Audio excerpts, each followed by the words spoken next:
बीड जिल्ह्यातील अंबाजोगाई तालुक्यात पावसाने दडी मारल्याने सोयाबीनची पिके वाळू लागलीत। अत्यल्प पर्जन्यमानामुळे शेतकऱ्यांसमोर मोठं आर्थिक संकट उभं राहिलंय। उधारीवर खरेदी केलेली बियाणे, खते आणि इतर शेती साहित्याची परतफेड कशी करायची, तसेच खासगी सावकारांची देणी कशी फेडायची असा प्रश्न शेतकऱ्यांना सतावतोय। दरम्यान मागील वर्षीच्या पीक विम्याची रक्कम अद्याप मिळालेली नसल्याचं शेतकऱ्याची तक्रार आहे। रखडलेले पीक विमा तातडीने मिळावा आणि शासनाने शेतकऱ्यांना आर्थिक मदत करावी अशी मागणी अंबाजोगाई तालुक्यातील शेतकऱ्यांकडून होते। नाव सांगा। रानबा पांडुरंग नागरगोजी, राहणार आंबलटी, तालुका अंबाजोगाई, जिल्हा बीड। किती दिवसानं पाऊस नाहीये? पाऊस काय पिकं वाळून गेली की साहेब, महिना दीड महिना झाला पाऊसच नाही। महिना दीड महिना झाला पाऊसच नाही की पेरलं तसं पाऊसच नाही। एक कवा पडाले, एक बारीक थेंब आलेत, उघडून चालले, काही नाही। आता शेतकरी उपाशी मारायची पाळी आली आता। काय मागणी सरकारकडे? मागणी काय, आता त्यांनी गेल्या वर्षी विमा दिला नाही, या वर्षी तर लागू करावं, त्यांनी पाहणी करावी, येऊन शेतकऱ्याशी संपर्क साधावा, हे आमचं असं मत आहे शेतकऱ्याचं। मागच्या किती दिवसानंतरची पाऊस नाही आणि आता ह्या सोयाबीनला काय माल किती होऊ शकते? कशाचा माल होऊ शकतो साहेब? आता माना टाकून द्यायला, वाळून चालले, पडला पाऊस तर लागल 4-2 कटी होतील, नाही तर कशाचा माल आहे? खर्च किती झाला आहे? खर्च आता ह्याला जवळजवळ आम्हाला 70-75 हजार रुपये लागले। तर 70-75 म्हणजे लाखाच्या घरामध्ये गेलं आता फवारणी, हे तणनाशक, पेरणी, खत बी सगळं। पाहू शकता मागच्या 20 दिवसापासून पाऊस नाहीये। शेतकरी हवालदिल झाला आहे। अरुण गीते, न्यूज मराठी, बीड, अंबाजोगाई। जळगावचे पालकमंत्री गुलाबराव पाटील यांच्या माध्यमातून 750हून अधिक अनाथ चिमुकल्यांना शैक्षणिक साहित्याचं वाटप करण्यात आले। मंत्री गुलाबराव पाटील मित्र परिवार, मनोज चौधरी मित्र परिवार आणि रोटरी क्लबच्या संयुक्त विद्यमाने हा उपक्रम राबवण्यात आलाय। शैक्षणिक साहित्य मिळताच चिमुकल्यांच्या चेहऱ्यावर आनंदाचं हास्य फुललंय। यावेळी रुग्णवाहिकेचे लोकार्पणही करण्यात आले, तर अनाथ मुलांच्या शिक्षणाला हातभार लावत त्यांना आवश्यक शैक्षणिक साहित्य उपलब्ध करून देण्याचा हा उपक्रम असल्याचं आयोजकांनी सांगितलंय। जवळपास 750 विद्यार्थी आहेत की ज्यांना एखाद्याला आई नाही, एखाद्याला वडील नाही, किंवा 60 विद्यार्थी तर असे की ज्यांना आई पण नाही, वडील पण नाही, आजोबा पण नाही, आजी पण नाही। तर अशांना GPS असेल किंवा मनोज भाऊ मित्र परिवार असेल किंवा रोटरी असेल, यांच्या संयुक्त विद्यमानाने आम्ही विद्यार्थ्यांना त्यांचे शैक्षणिक साहित्य वाटपाचा हा कार्यक्रम या ठिकाणी घेतलेला आहे। आणि नेहमी समाजाचा आपण काही देणं लागतो आणि समाजाशी आपली बांधिलकी आहे। ह्या कार्यक्रमाचा आमचा एक हेतू आहे की याच्यामुळे जे मुलं अनाथ आहे त्यांना असं वाटू नये की आपल्या मागं कोणी नाही। त्याला वाटलं पाहिजे की आपल्या मागे शासन उभं आहे, आपल्या मागं प्रशासन उभं आहे, आपल्या मागे लोक उभे आहेत, आपल्या मागे संस्था उभ्या आहेत। त्यांना ह्या गोष्टीचा जर फायदा झाला तर भविष्यात ते अभ्यास करतील, मोठे होतील आणि पुढे ते मोठे झाल्यानंतर या देशसेवेमध्ये अशाच पद्धतीचं कार्य करतील की जे त्यांना या ठिकाणी आम्ही जे करतोय त्यांच्या डोक्यात येईल की पुढे आम्ही हे केलं पाहिजे। आणि मला तरी असं वाटतं की हा कार्यक्रम जरी छोटा वाटत असला तरी हा कार्यक्रम मनाने खूप मोठा आहे, ज्याच्याने भावना जळलेल्या आहेत, ज्याच्यामध्ये हृदय जळलेलं आहे, आणि तो कार्यक्रम घेण्याचा आम्ही या ठिकाणी प्रयत्न केलेला आहे। आपण विद्यार्थ्यांना देखील आपली भावना सांगितली की आपण कशा पद्धतीने या ठिकाणी घडलेले आहात, कसं झालंय हे माझं आयुष्य तर मी फार छोट्या गोष्टीत सांगितलं। माझे जर म्हणजे ज्याला म्हणतो आपण की रोटी कम खाई और ठोकरे ज़्यादा खाई आहे, तर हे लहानपणापासून मी स्ट्रगल करत आलेलो आहे।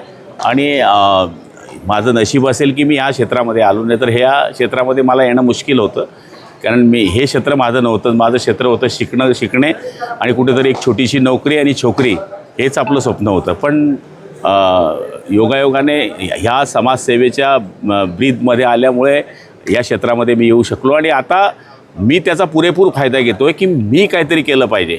ठीक आहे, रस्ते आहे, गटारी आहे, भूल आहे, सगळ्या होणार आहे, पण जे करणारे पोरं आहेत पुढं, जे भविष्य आहे, जी महासत्ता आपण म्हणतो की पुढे येणार आहे, महासत्ताचे नागरिक आता बसलेले आहेत ना खाली, की जे अनाथ आहे त्यांच्याकडे कोण बघणार आहे?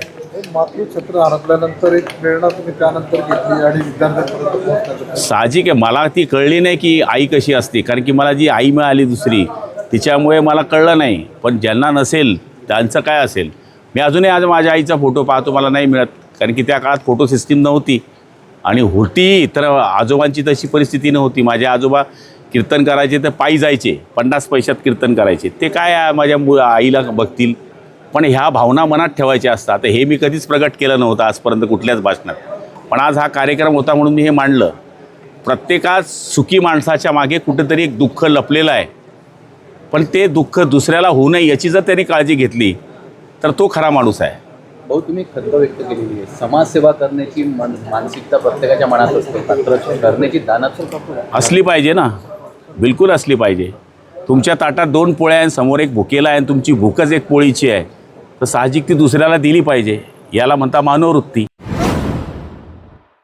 काँग्रेस नेते विजय वडेट्टीवार यांनी SIR प्रक्रिया, नक्षलवाद, RTO मधील कथित भ्रष्टाचार, जरांगे पाटील आणि कंत्राटदाराच्या थकीत पैशासह विविध मुद्द्यांवर सरकारवर जोरदार टीका केली. SIR प्रक्रियेनंतर मोठ्या प्रमाणावर मतदारांची नावे कमी झाल्याचा दावा करत यामागे काय षडयंत्र आहे याची चौकशी झाली पाहिजे अशी मागणी त्यांनी केली आहे. अल्पसंख्याक मतदारांना लक्ष्य केल्याचा आरोपही वडेट्टीवार यांनी केले आहे. नक्षलवादाच्या मुद्द्यावर पंतप्रधान घाबरल्यामुळे अशी वक्तव्य केली जात असल्याची टीका त्यांनी केली आहे. तसेच भाजपमध्ये प्रवेश केलेल्या माजी मंत्र्यांच्या पत्नीने राहुल गांधीवर केलेल्या टीकेवरूनही वडेट्टीवार यांनी आक्षेप घेतलाय. RTO मधील कथित भ्रष्टाचाराची चौकशी झाली पाहिजे असं सांगत हे प्रकरण आता हायकोर्टात गेल्याने काही मार्ग निघेल असंही त्यांनी म्हटलंय. तर जरांगे पाटील यांच्या मुद्द्यावर सरकारने यापूर्वीही अनेकदा माघार घेतल्याचा आरोप त्यांनी केलाय. दरम्यान कंत्राटदाराच्या थकीत पैशासाठी मुंबईतील आझाद मैदानावर सुरू असलेल्या आंदोलनावरही त्यांनी सरकारला लक्ष केलंय. मोठ्या प्रकल्पासाठी निधी उपलब्ध असताना कंत्राटदाराचे पैसे देण्यासाठी सरकारकडे पैसे का नाहीत असा सवाल वडेट्टीवार यांनी उपस्थित केलाय. डिलीट करताना अनेक लोकांना डिलीट अशी सुद्धा भीती आहे. त्यावर आमचं पूर्ण लक्ष आहे आणि जर असा काही प्रकार केला तर आम्ही याविरुद्ध जन आंदोलन करू आणि याचं उत्तर सरकारला द्यावं लागेल. पंतप्रधानांनी 15 ऑगस्टला तरुणांना किंवा विरोधकांना दिमाखी नक्षल म्हणून संबोधित केलं होतं. आता दिमाखी नक्षल पक्ष पुढे आला, त्याला मोठं समर्थन मिळतं. असं आहे, जे जे बोलतायत ते भांबावले आहेत, घाबरले आहेत. प्राईम मिनिस्टर दर्गे म्हणून त्यांच्या बोलण्यातून अशा प्रकारचे वक्तव्य येत आहे. आणि जर तरुणाला, विरोधी पक्षाला, ज्यांचा इतिहास देशविरोधी राहिला, ज्यांचा इतिहास संविधान विरोधी आहे, ज्यांचा इतिहास देशाच्या स्वातंत्र्याविरोधात होता, त्यांनी दुसऱ्यावर अशा प्रकारचे आरोप करणं हे हास्यास्पद आहे. काल एका महाराष्ट्रातील भ्रष्टाचारी नेत्याची बायको जे भाजपमध्ये आहे, तिनं काल राहुल गांधींना फोन में देशभक्ती होनी चाहिए. त्याच्या आयला वेळी बाई, तुला काय सांगावं, ज्यांच्या घरात ज्यांची आजी 32 गोळ्या छातीवर झेलून तिचा मृत्यू झाला, ज्याच्या वडिलांचे देहाचे तुकडे झालेत, ज्यांचे आजोबा जवळपास 11-12 वर्षे जेलात होते, ज्यांचे संपूर्ण कुटुंब जेलात होते स्वातंत्र्यासाठी, आणि ही एक राज्यातील भ्रष्टाचारा नवऱ्याला वाचवण्यासाठी भाजपमध्ये गेलेली बाई, वेंगळी बाई, ती मात्र गांधीवर आरोप करते आहे.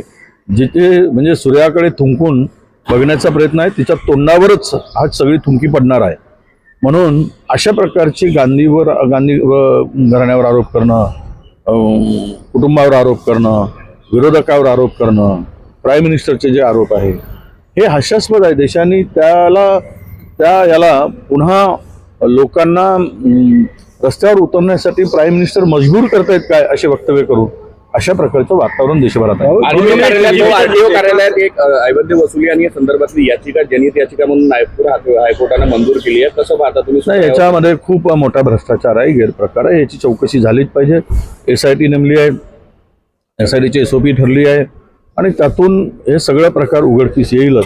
प्रचंड मोठ्या प्रमाणामध्ये लूट जी चालली आणि लोकांना त्रास देण्याचं काही चाललं आहे, त्यातून मात्र नक्की यातून मार्ग निघेल आणि याला कुठे ना कुठेतरी ब्रेक लागेल असं मला एकनाथ शिंदे काँग्रेसमध्ये येणार होते असं हुसेन दलवाई यांनी म्हटलेलं आहे, पण काँग्रेसच्या काही नेत्यांनी त्यांना विरोध केला. नाही, मला माहीत नाही आणि त्याच्याशी मी कधी ऐकलं नाही आणि मी कधी काही त्या संदर्भात चर्चा झाल्याची माझ्या तरी माहिती नाही. दिल्लीत CJP जे आंदोलन झालं त्या आंदोलनामध्ये अरुण ढेलके जो एक सक्रिय नक्षल म्हणून त्याला 8 वर्ष शिक्षा झाली, तो तुरुंगवास भोगून आला, तो देखील त्यात सहभागी होता. त्यामुळे अशा प्रकारे काही नक्षल समर्थक किंवा पूर्वाश्रमीचे नक्षल या आंदोलनात सहभागी असल्याचं सुरक्षा यंत्रणेच्या रेकॉर्डवर आलेलं आहे. असेल ना, हौशे गाच असतात.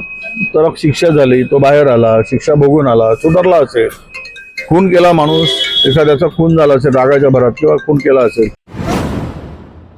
राष्ट्रवादी काँग्रेस पक्षाचे ज्येष्ठ नेते खासदार शरद पवार आज बारामती दौऱ्यावर आहेत. तर शरद पवारांच्या भेटीसाठी बारामतीसह परिसरातील नागरिक, पदाधिकारी आणि कार्यकर्त्यांनी गोविंद बागेत मोठी गर्दी केली आहे. सकाळपासूनच विविध भागातून कार्यकर्ते आणि समर्थक गोविंद बागेत दाखल झाल्याने परिसरात उत्साहाचं वातावरण पाहायला मिळतंय.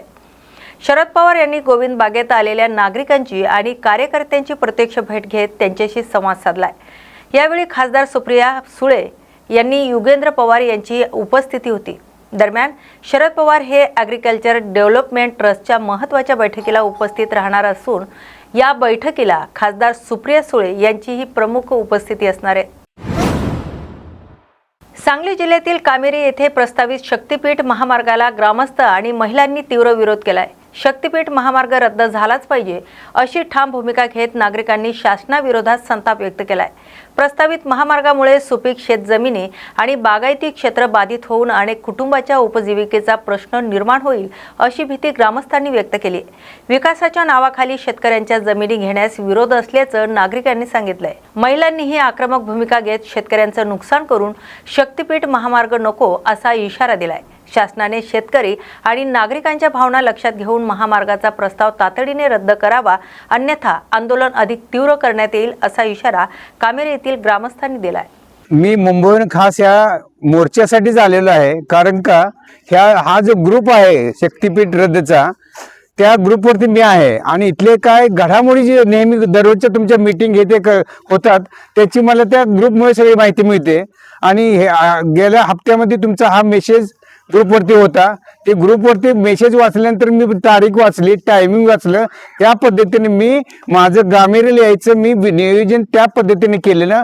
21 तारखेला आपल्याला जायचं आहे. मग माझं पर्सनल काम आधी हे काम करून जायचं असं माझं मनापासूनच ठरवलं की हा शक्तीपीठ रद्द करण्यासाठी आपला काहीतरी सहभाग असला पाहिजे.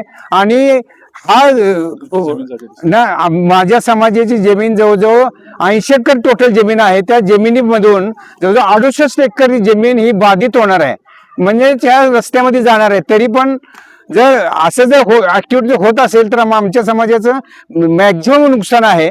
म्हणून रक्त सांडायची वेळ आली तरी चालेल, पण आम्ही शेवटपर्यंत हा संघर्ष चालूच ठेवू असं माझं वैयक्तिक मत आहे आणि माझ्या समाजाचं पण मत आहे.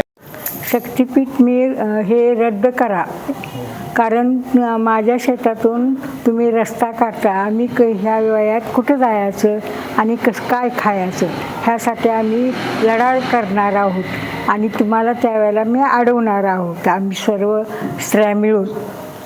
आणि तुम्ही आमच्या रानातून रस्ताही काढायचं नाही आणि ही शक्तीपीठ ही करायचं नाही. काही करून हे बंद झालं पाहिजे.